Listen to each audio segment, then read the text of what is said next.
Assalamualaikum warahmatullahi wabarakatuh. Perkenalkan, saya Erik Setiawan, mahasiswa pasca sarjana Universitas Terbuka. Pada kesempatan ini saya akan mempresentasikan mengenai laporan pengujian keberhasilan penerapan Enterprise Resource Planning atau ERP pada PT Indonesia Power. Ini adalah bagian dari tugas mata kuliah Sistem Informasi Manajemen.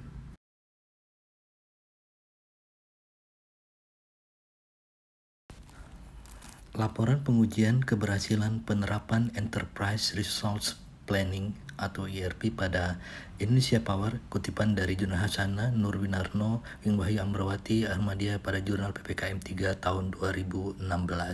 Baiklah, pada awal ini mari kita saksikan profil dari PT Indonesia Power.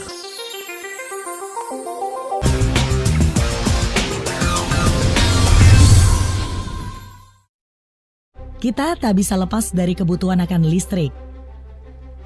Usaha kecil, pabrik, gedung, dari manakah semua listrik itu berasal?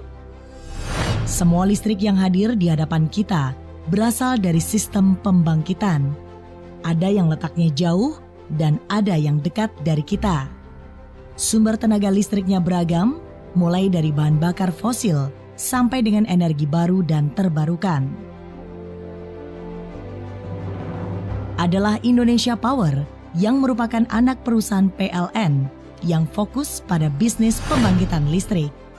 Berdiri sejak 1995, PT Indonesia Power saat ini mengoperasikan 7 unit bisnis pembangkitan, 1 unit bisnis pembangkitan operasi dan pemeliharaan. PT Indonesia Power juga memiliki unit bisnis pemeliharaan yang dikenal sebagai UBH, serta 6 unit bisnis operasi dan pemeliharaan. Dalam menjalankan roda bisnisnya, maka PT Indonesia Power senantiasa menjalankan misi untuk menyelenggarakan bisnis pembangkitan tenaga listrik dan jasa terkait yang bersahabat dengan lingkungan. Dalam menyongsong misi menjadi World Class Service Company, PT Indonesia Power akan terus bertekad mengembangkan usahanya secara berkelanjutan.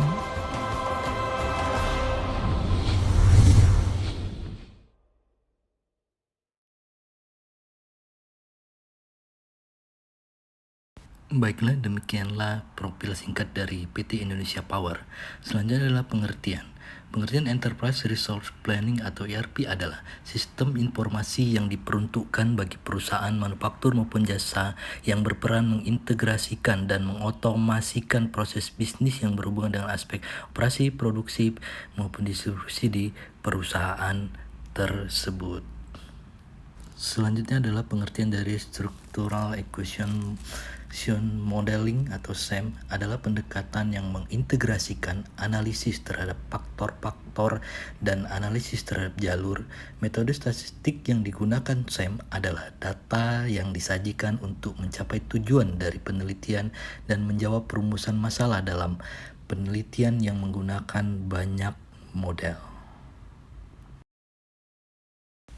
Selanjutnya adalah contoh modul-modul ERP, Sales, Contract Management, Engineering, Project Management, Procurement, Manufacturing, Inventory Management, Quality Management, Document Management, Service and Maintenance. Selanjutnya adalah metode penelitian. Penelitian mengenai pengujian keberhasilan penerapan ERP pada PT Indonesia Power menggunakan metode Dillon and McLean.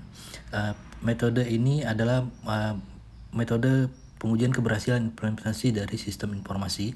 Jadi pada tahun 92 dan diupdate pada tahun 2003 yang menambahkan tentang variabel kepuasan pada pemakai.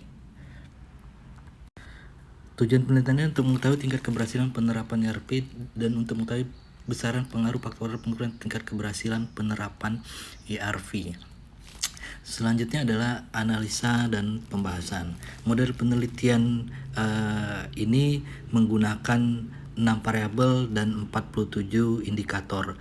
Yang pertama adalah variabel kualitas sistem.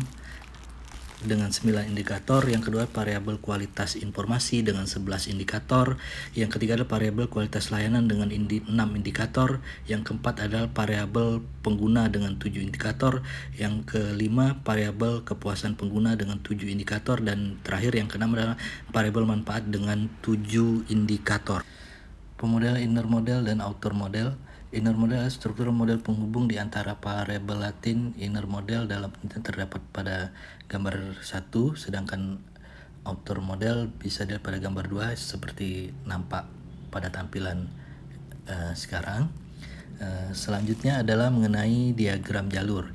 Proses ini adalah untuk mengeliminasi faktor-faktor yang tidak valid. Jadi terdapat 2 tahapan dalam diagram jalur ini, bisa dilihat pada gambar 3. Jadi dari hasilnya diagram ini memperlihatkan nilai loading itu di atas 0,5, berarti menggambarkan bahwa semua indikator dari variabel-variabel itu adalah valid.